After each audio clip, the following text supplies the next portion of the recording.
Assalamualaikum warahmatullahi wabarakatuh. Halo anak-anak, perkenalkan nama Ibu Diana Sastro. Di sini Ibu akan menjelaskan mengenai pembelajaran IPAS dengan tema menjelajah kearifan lokal. Nah, sebelum kita masuk dalam pembelajaran, pasti anak-anak di sini masih terlihat agak asing dengan kata-kata kearifan lokal. Nah, jadi kearifan lokal itu sesuatu atau kebiasaan yang ada mungkin di masyarakat kita, di lingkungan kita. Nah, salah satunya yang ada di masyarakat itu kerja bakti. Nah, kerja bakti merupakan salah satu kearifan lokal dan warisan leluhur bangsa Indonesia yang wajib kita lestarikan. Mengapa harus dilestarikan? Karena kegiatan yang sangat lekat dengan karakter di masyarakat, khususnya di Indonesia ini sudah mulai memudar. Nah, pasti anak-anak tidak asing kan dengan kearifan lokal seperti kerja bakti.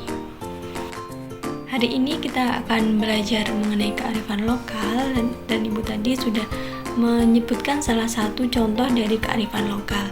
Nah, untuk tujuan pembelajaran kita hari ini, setelah anak-anak melihat video pembelajaran ini, diharapkan anak-anak itu mampu mengetahui keragaman budaya di lingkup daerah, memahami makna serta manfaat kearifan lokal dan tradisi lingkungan di sekitar kita melalui kegiatan aktivitas yang menarik. Nah, yang pertama kita akan membahas mengenai makna kearifan lokal. Dalam Undang-Undang Nomor 32 Tahun 2009 tentang perlindungan dan pengolahan lingkungan dijelaskan bahwa kearifan lokal adalah nilai-nilai luhur yang berlaku dalam tata kehidupan masyarakat untuk melindungi dan mengelola lingkungan hidup secara lestari. Nah, jadi kearifan lokal itu adalah nilai-nilai yang harus kita lestarikan. Nah, yang kedua yaitu ciri-ciri kearifan lokal. Yang pertama, dapat bertahan terhadap budaya asing. Nah, jadi kearifan lokal itu pasti juga tahan terhadap budaya-budaya luar yang masuk ke dalam budaya kita. Nah, yang kedua, memiliki kemampuan untuk mengakomodasi unsur budaya asing terhadap budaya asli. Jadi, kearifan lokal yang kita miliki itu dapat mengakomodasi budaya luar yang masuk dalam budaya kita. Nah, yang ketiga yaitu memiliki kemampuan mengintegrasi unsur budaya asing ke dalam budaya asli. Yang keempat, mempunyai kemampuan untuk mengendalikan. Nah, jadi kearifan lokal itu juga mampu mengendalikan tata kehidupan kita seperti yang dijelaskan dalam makna tadi. Nah, yang kelima, memiliki kemampuan untuk memberi arah pada perkembangan budaya.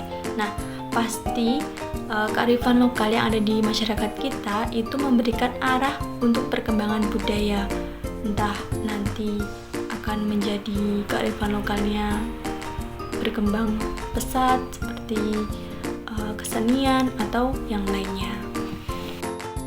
Sekarang kita akan membahas jenis-jenis dari kearifan lokal. Yang pertama yaitu kearifan lokal berwujud nyata atau disebut dengan tangible. Memiliki pengertian bahwa kearifan lokal berwujud nyata adalah kearifan lokal yang bisa kita lihat dan sentuh wujudnya. Misalnya rumah gadang di Sumatera Barat atau rumah joglo di Jawa Tengah dan kearifan batik. Nah, itu kan sesuatu kearifan lokal yang dapat kita lihat atau kita sentuh. Tadi kan Ibu menjelaskan contohnya ke rumah gadang di Sumatera Barat, itu kan berbentuk ada dan nyata. Rumah joglo di Jawa itu kan berbentuk bangunan, berarti itu kan nyata. Dan kearifan batik biasanya kita menggunakannya. Nah, yang kedua yaitu kearifan lokal tidak berwujud atau disebut intangible. Kearifan lokal tidak berwujud atau intangible tidak bisa dilihat wujudnya secara nyata. Namun, walaupun tidak terlihat, kearifan lokal jenis ini bisa didengar, karena disampaikan secara verbal dari orang tua ke anak dan generasi selanjutnya. Nah, jadi kearifan lokal tidak berwujud ini kebalikan dari kearifan lokal tangible tadi. Kalau tangible tadi wujudnya nyata, kalau ini tidak terwujud. Contohnya seperti kepercayaan orang Papua atau dikenal dengan Te Aro Newek Lako. Nah, yang lain mungkin seperti nasihat, petuah, ataupun pantun, itu termasuk juga kearifan lokal. Nah, selanjutnya yaitu fungsi dari kearifan lokal. Yang pertama, konservasi dan pelestarian sumber daya alam. Nah, jadi kearifan lokal itu sesuatu yang perlu kita lestarikan karena termasuk sumber daya yang ada di alam. Kedua, pengembangan sumber daya manusia. Jadi kearifan lokal itu juga dapat mengembangkan sumber daya yang ada pada manusia.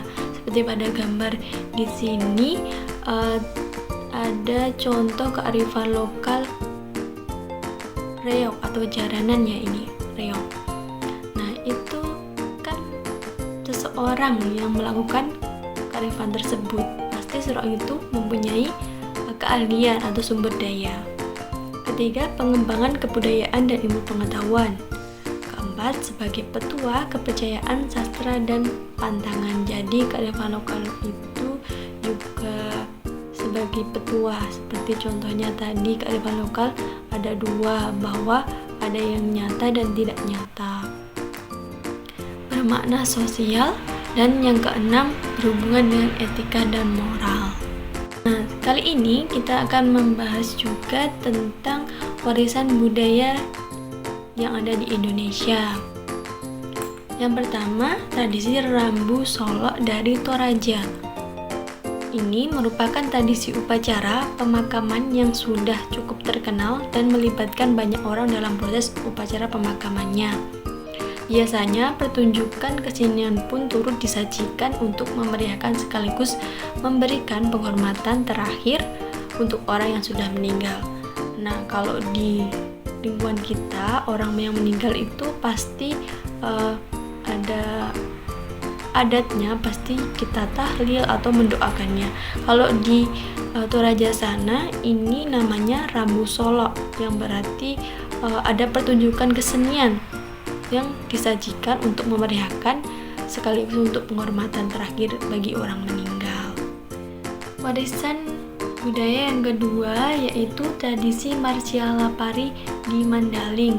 Tradisi ini merupakan salah satu tradisi yang masih melekat dan sejak lama dilestarikan masyarakat Mandaling di Sumatera Utara. Tradisi tolong-menolong ini kerap dilaksanakan pada saat Marsuaneme dan saat Manyapil. Mereka menyebutnya seperti itu. Namun, dalam istilah kita dikenal sebagai masa memanen atau saat memanen padi. Tradisi ini biasa dilakukan oleh antar saudara, kerabat, teman, maupun orang tua. Nah, yang ketiga yaitu warisan budaya Indonesia, tradisi Sinoman Jawa. Dikatakan sebagai perwujudan dari gotong royong di kalangan masyarakat Jawa. Nah, pasti anak-anak di sini tidak asing dengan Sinoman Jawa. Tradisi ini biasanya identik dengan acara pernikahan, namun juga kerap diselenggarakan dalam acara lain.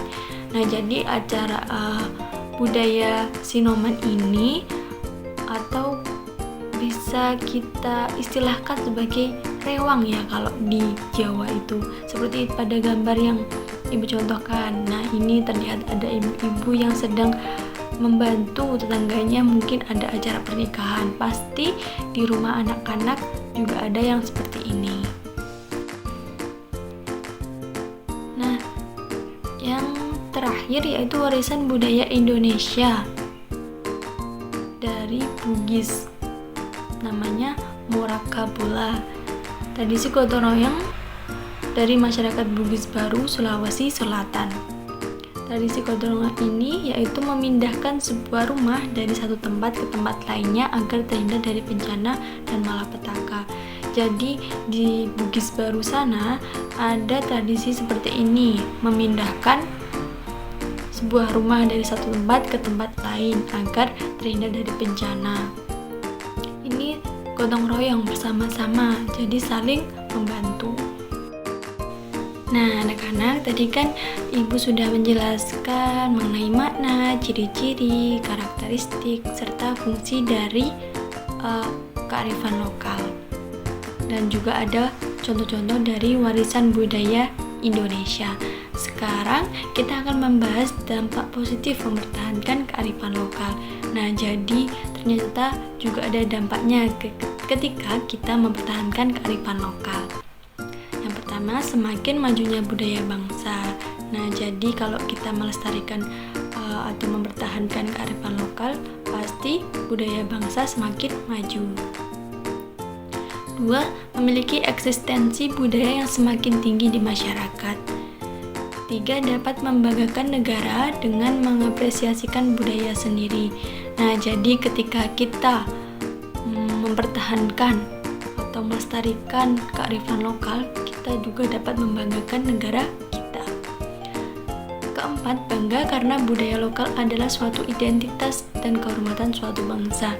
Nah, jadi kalau kita memiliki kearifan lokal, kita seharusnya bangga, jangan malu ketika kita memiliki kearifan lokal yang perlu kita lestarikan. Karena itu sebuah identitas dan kehormatan suatu bangsa. Terakhir, dapat mempertahankan ketahanan budaya sendiri terhadap pengaruh budaya luar.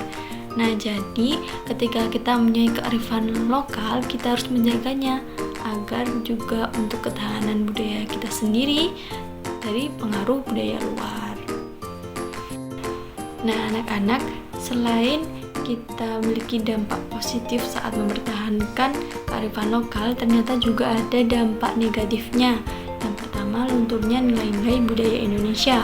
Yang kedua, berakibat budaya kita direbut oleh negara lain. Nah, saat kita mempertahankan, pasti ada negatifnya, seperti budaya atau orang asing ingin merebut kearifan kita. Ketiga, kebudayaan Indonesia banyak berkontaminasi oleh budaya luar.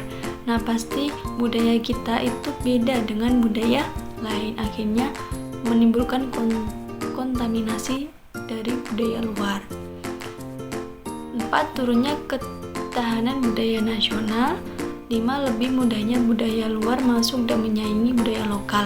Nah, ketika kita berusaha untuk mempertahankan kearifan lokal, pasti budaya luar itu berusaha untuk masuk untuk menyaingi budaya lokal. Nah, anak-anak, ternyata pembahasan kita hari ini cukup dari sini. Apabila anak-anak ingin bertanya mengenai materi yang Ibu sampaikan, silakan kalian tanyakan secara langsung maupun kalian memberi komentar di kolom komentar. Nah, mungkin itu dari Ibu. Apabila Ibu ada kurang lebihnya, Ibu mohon maaf. Semoga apa yang kita pelajari hari ini bermanfaat untuk kita semua. Cukup sekian dari Ibu. Wassalamualaikum warahmatullahi wabarakatuh.